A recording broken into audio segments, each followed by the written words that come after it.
Good morning, traders. Chris Buss here with Traders Profit Compass with your morning look at markets for Tuesday, August 17th.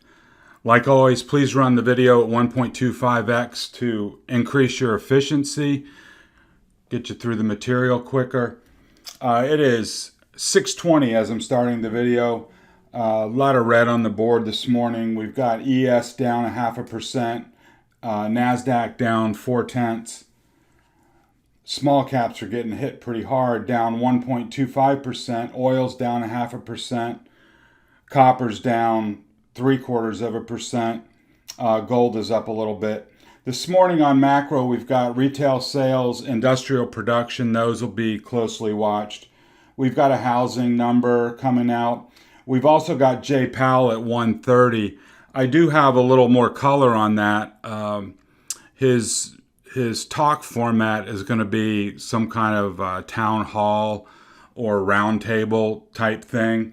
It's not anticipated to be, any kind of big, policy statement kind of a talk.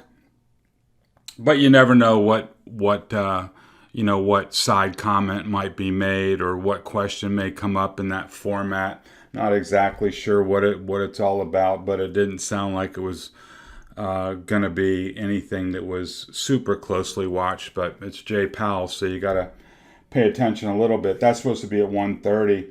And I don't have a slide of it this morning, but the fear-greed index that we've been kind of watching for the last month or so is starting to creep up. Now it's been creeping up steadily. I do have a picture of it on the blog post this morning. It's at 49, and if you recall, just 2-3 weeks ago it was at 24.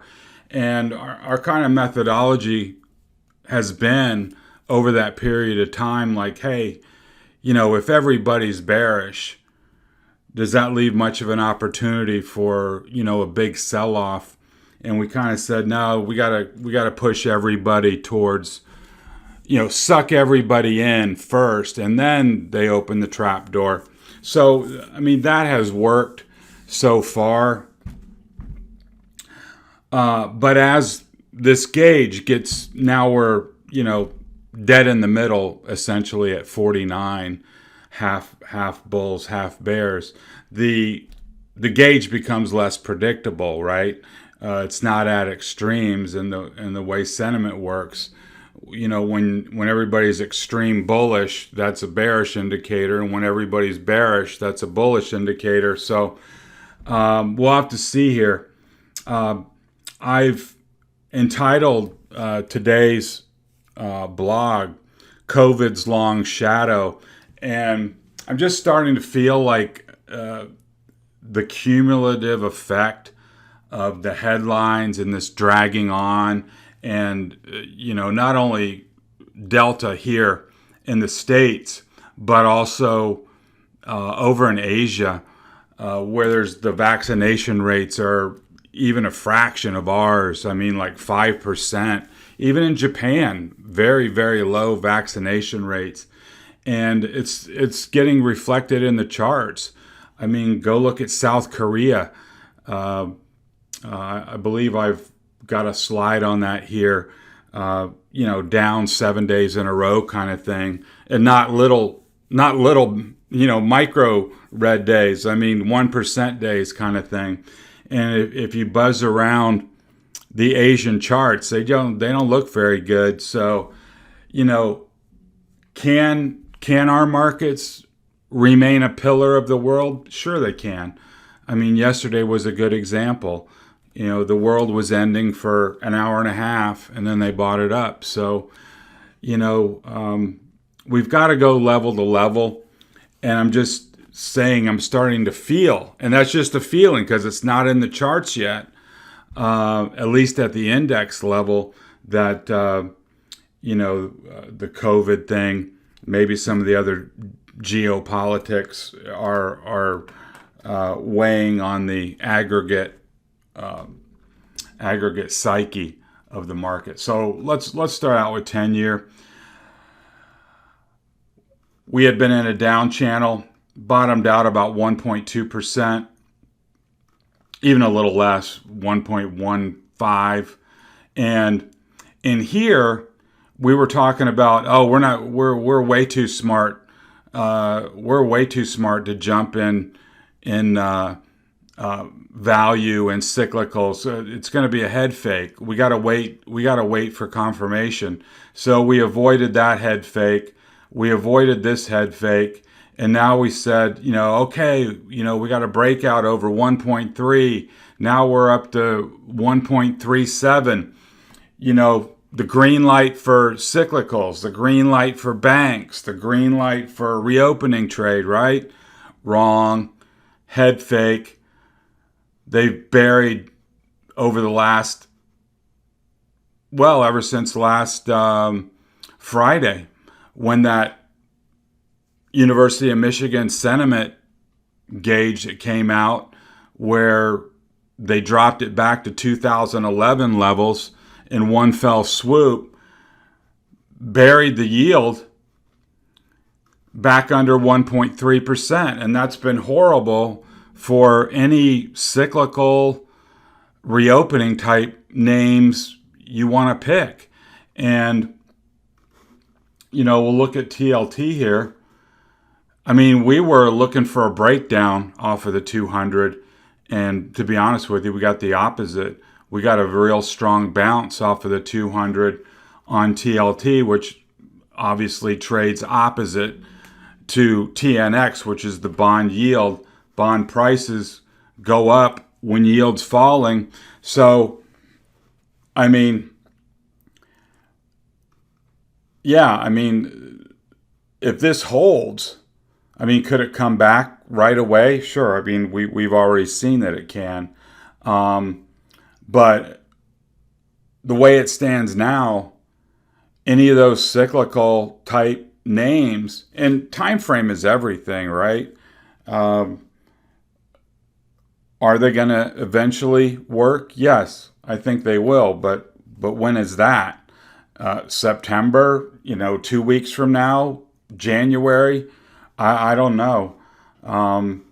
But right now it seems like those cyclical trades just aren't working. Here's a quick one on the dollar. We didn't do much yesterday. Here's the big red bar from Friday. Yesterday was just more or less biding time, really still inside the range. I wanted to show this NASDAQ oscillator to you. We had a pretty good drop yesterday down towards minus 28. And remember, when we get down to minus 60, minus 90, those are our oversold readings. And I was actually anticipating this going up to being overbought. So here we are, minus, let's just call it minus 30. That's really not predictive. All I'm saying is if we were to have, a couple of down days, we'd already be getting into oversold territory. But there's plenty of room to the upside. And, right here in the middle, not very predictive. I'm not going to spend the time, but over on the New York oscillator, it's right in the middle, right in here at, I can't remember, plus or minus 9. So no predictive value on those things. Here's that South Korea chart. Been in a huge consolidation for all of 2021 between 86 and 96, and now price is dropping. Well, it's right at the 200. I'm not going to say it broke the 200, but you can see it's right here on the line. And, it's just like any other technical analysis. You've got a $10 range, and now it's poking below and sitting on the 200. You lose this, and now you're looking at, 76 with not a lot of trading down here with a huge void. So if you look at, China, like I said, all those other Asian charts, they don't look a whole lot better. And yeah, so you'd like to have global markets going in the right direction. One thing I'm going to do today, and I didn't do it, was to take a look at the DAX. There's basically a one-to-one correlation between the DAX and the SPY. So I want to take a look at that and see how the DAX is doing. I should have done that this morning. Anyway, here's the equal weighted SPY. Continues to walk the ADMA, and that's the conundrum, and that's the mind game that's going on right now in the markets. That you have an uneasy feeling in your stomach. At least I do, just from a psychological standpoint with the COVID and things going on. But if you got equal weight SPY going up and you got all the EMAs bullishly stacked and you got price above the 8 EMA, you can't get bearish. You just can't. Price is telling you that it wants to go higher. And the fact that the equal weight is rising is telling you that more stocks are or that a fair number of the lower cap weighted stocks are participating. And we go to the cap weighted SPY 2 hour. We're here at the top of the channel. Now we're red this morning. I think your first support level is 446, and then really the next level below is the midpoint down at 444. You get below 444, that would raise my eyebrows quite a bit. Why? Because we have not visited the low side of the channel in a long time. This was the biggest one right here back in mid-July. But for the past month and a half, this was our only look below, and that lasted all of 2 hours, and then we're back up again. So I don't subscribe to this. You always hear it, we're due. We're due for a pullback. The market deserves a pullback. The market isn't a person. It doesn't deserve to do anything. It just does what it does. It doesn't think like that. So let's just say, as long as it's in the top half of this channel, bulls are definitely in control on the 2 hour time frame. That's about all you can say. Here on the 30-minute chart, here's what happened yesterday. We took the gap down. The world was ending. Came down to a very well-defined level that we had on the chart. I don't know why this one is here. Just ignore this. But we had a level here at 443 that I'd shown to be support before. Came down here. We had... what did we have? We had 4 bars. First one, second one, third one, and fourth one. You had 2 hours right here at 443 to say we've had 4 tests of 443 and the bears have not been able to take it below. And that would have been, a logical place, a very objective place to get long. And even if you didn't get long there, when we came up to the next level and recaptured 443.75, that was your second buy. Your third buy was entering into the gap, and your fourth buy was on the breakout. So there were opportunities yesterday. There were definitely opportunities. And just remember the TA tenets of recapturing levels from below. That's always an objective place to buy with a stop just below. So here it is on the QQQ 2 hour. Notice the different nature of the charts. Let me go back. SPY 2 hour, nice rising trend, nice rising channel. We don't really have that here. Much more choppy. We haven't made a new high. So still work to do in the Qs. But anyhow, we dropped down, came back down to this 365, which just the other day we had found strong support here at this level. Came down, spent some time here yesterday, and then moved back up to basically finish flat. I think today your pivot point is this 368.75. We're going to open lower, probably in this 367 area, maybe somewhere in there. But anyway, these are good levels. These are good levels. This 367 and 365. Those are good levels to shoot against on the Qs. And you can see here that undercut of 365 came right down here to 363, and then just, ripped the rest of the day. This recapture at 365 would have been a great place to buy. Could have bought on a recapture at 367, etc. So let's see how today goes with the red open. Is that just going to be another buy on dip, or are they going to take it further into the red today? Because obviously you guys been around the block.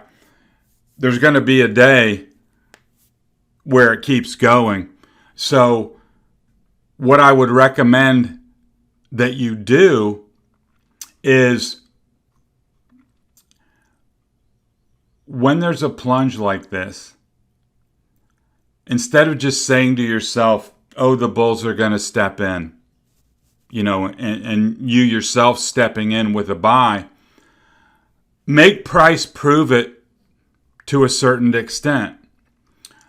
Let's look at how this played out, just for a little trading idea. We saw this 365 was a level right here. Anybody watching this plunge would say 365 is a level of support. Now, does that mean that you step in like right at this moment and try to go long? Well, no. Why? Because price didn't do anything. Price didn't give you a signal to buy there. I don't like to buy just because it's at a level. I like to buy when price comes into that level, possibly overshoots, but then stabilizes at that level. If you look back at these different locations, like this is a good example, a reach down on this candle, the next candle reaches down, touches it, bounces up, then the next one reaches down, touches it, bounces up. And so in here, price shot on past, reached down, and then gave you that hammer candle here and a green follow-up candle. That looks like a reversal. And even if you didn't get it here, you still had plenty of time on the recapture of 365 to get long. So, as price is dropping, use the price action as a cue if you're trying to actively trade it, and say to yourself, I want to see price stabilize to the downside before trying to step in long. And I think if you do that, if you get some signs of stabilization, in price testing a level a couple of times and not being able to go through it, then you can set your stop there below and then get long. I think you'll have some luck with that. IWM is I'm not going to say beyond help, because nothing's beyond help. Things can always turn around and change. But if we dropped out of this little channel I had drawn here. I was looking for a breakout. I was looking for cyclicals and value to work. They haven't worked. And this is, Friday it hung up, stayed within the channel, and yesterday let go. And now pre-market we're down 1.25%. We're down below 218. And so if this 218 really does in fact break, then the next level is 215, and then 213, and then 209, which you'll recall is the bottom of the bigger IWM box. So,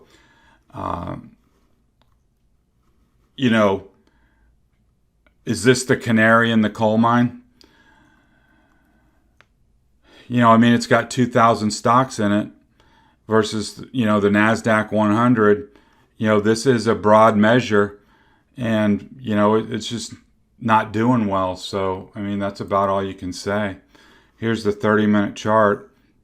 You drop down below 218.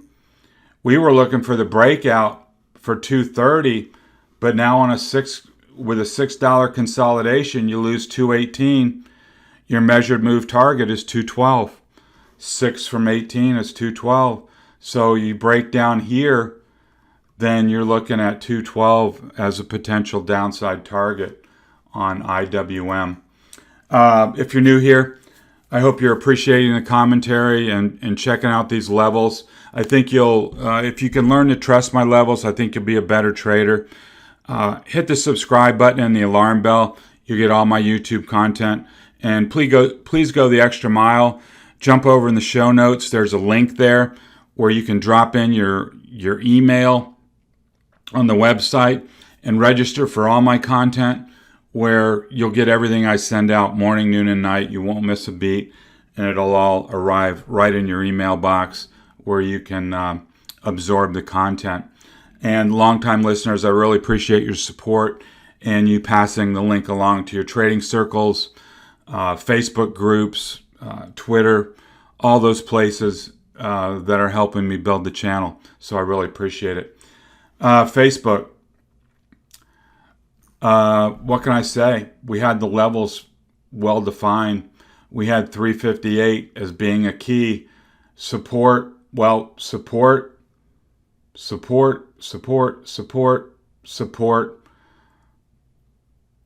Rocketed off at 358, came up here and moved into the gap, moved above 364, and now looking for a gap fill up to 373. What would I not want to see? I don't want to see price come back and lose 364 and then come back in here again. That'll make this breakout look fake. So I definitely want to hold 364 on Facebook. Apple. Strong opening bar, opened up at 150.5, and then they slammed that thing fast. Came all the way back here, 146.50, and then just, ricocheted it back up. What could you have done? These were all well-defined levels previously. You could have bought on, I think this might have been a tough buy. You might have been able to get it, having looked back in here. But the safer trade would have been to buy at 147.5 on that reclaim. We had a nice level at 148.5. That was a second opportunity. And then the third opportunity was on the breakout above 149.50. So saw a lot of call buying in Apple, both near dated and farther out in time, September, October, January, etc. So people are looking for Apple to go higher. Had a really strong day yesterday. Tesla was the opposite. It gapped down, lost this trend line, lost 700. Remember, there was a gap here that I've removed between 700 and 690. Broke right through that and then did a little back test here at 690. So the Tesla bulls lost a lot of energy yesterday. Why? Because while price was in this area, you could construe that this was a bull flag consolidation waiting for a breakout and gap fill and move higher here, but it went the wrong way. Now you're below this trend line that we had. You're below this key resistance level at 690. If you go back, that was a resistance level. So, I mean, now the bulls got to start over. They've got to recapture 690. They've got to recapture 700. They've got to fill this gap between 705 and 715, and then they still got to fill this gap up here above 720. So lost a little bit of energy yesterday, and there was a lot of EV stuff that was down yesterday as well. Microsoft, great day. Strong opening candle, which they faded hard. This back test of 290, which was the big breakout level to all-time highs, that was a gift. I mean, that was a gift. Breakout, back test, and then go, and then on to new highs. So, if you were on top of that, kudos to you. I was already long, so, I was kind of biting my fingernails. I did not, I think I added a little bit here, but, I should have piled in. I mean, I felt like a dummy, watching this thing ratchet up the rest of the day without piling in at 290. Why? Because, and it's not just hindsight, it's because the level was so objective. We had all this resistance all along the line here at 290, which was the all-time high. And now we come back in for a touch of the all-time high. Very,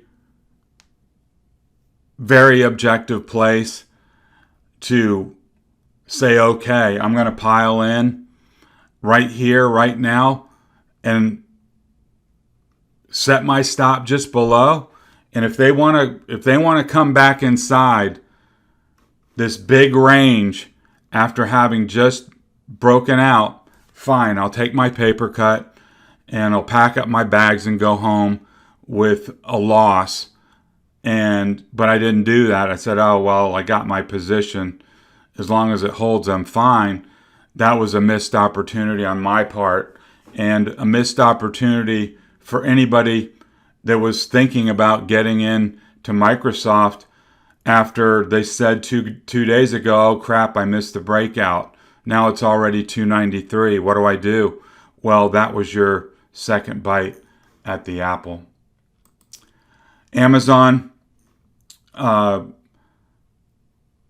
had lost this 32.50, found some support at 32.20, and then your buy was on the reclaim of 32.50, and then that was your free 50 club. We're back to that mode again. There were a couple people in the trading room that had this all the way. They had bought against the low and then closed out near the end of the day near 3,300. So that was a very nice, in and out technical trade based on the levels. So that was some excellent trading. So today it's all about 3,300. If price can move above 3,300, you buy it and look for 3,370. If they reject it here, my expectation would be 3,250. Google, breakout to new highs. This 27.15 has been gold. It was gold back here. It was gold here the other day when we tested it. It was gold yesterday. Yes, we undercut it, but your buy was on the reclaim of 27.15. You didn't know you were going to get a $50 move or whatever it was, back, what was it, 27.15 to 27.60 something. So you can do the math on that, $45 or $50. That was just an awesome move back up off of 27.15. And that's the thing of it. You never know what's going to happen. All you know is a reclaim of a well-watched level from below is a bullish technical event and an objective place to get long. And then getting this rip was the icing on the cake. All you knew at the time was that was an objective place to try and get long, with a stop against the low or a stop just below your entry. And then you see how it goes. Netflix. We're just chopping here. As long as you're north of 515, I think you're fine. Anything below 515, I think you're coming back to 508. And then SMH has been wrestling. I think we've got NVIDIA reporting this week. I don't think it's till like Thursday. That'll be a big name. But for today, 362. 362 is a pivot point, and you want to see this downtrend line taken out to be able to, break out and move above this 265. And you really don't want price to lose 258. That was our primary breakout level from way back when. We don't want price to return into that big trading range. That would be pretty bearish. So you've got a support level at more or less 260, and then you've got another layer at 258. So anyhow, let's see how they handle it today. Let's see if see where we're at. It's coming up on 7 o'clock as I close the video. Let's see how we open in the pre-market. And like I say, let's watch and trade level to level. Although we've got a pit in our stomach, kind of like wondering some, sentiment overhangs, thoughts of COVID, thoughts of geopolitical tension, all that kind of stuff. At least at the index level, we don't have any sell signs yet for SPY and QQQ. We'll eventually get them. I have no idea when, but keep your overall exposure in line. Don't get too far out over your skis. Know where your exit points are. Know when you're going to get out, because in that moment, right, you don't want to be flustered. You want to just, okay, my stop's hit. I'm clearing off positions, etc. And then also remember, I equate it to like driving a car. We're in bull mode now, at least in the things that we have, right? If you're driving a car and you're in fifth gear going forward and you decide you want to make a U-turn, you slow down, you put I'm talking about stick shift. You got to go through neutral to get to another gear or to get in reverse. And you can't go from bullish to bearish without going through neutral first, if that makes sense to you. We're going to see points where we want to get tactically defensive. To me, that's getting into neutral. We're not full bore bullish, and we're not full bull bore bearish. We're in the middle. Tactically defensive is a neutral posture. And so that's what I expect to happen at some point for us, where, we're going to start getting some warning shots. And that's when we want to, back off our risk, go into neutral. Let's see if this is just a shot across the bow or the real deal. And then if we get confirmation, we can get bearish and play the downside. So anyhow, a peek into the future. Let's see how today goes. I hope you all have a good day of trading. I hope you found the video informative, and we will talk to you next time. This has been Chris Buss with Traders Profit Compass.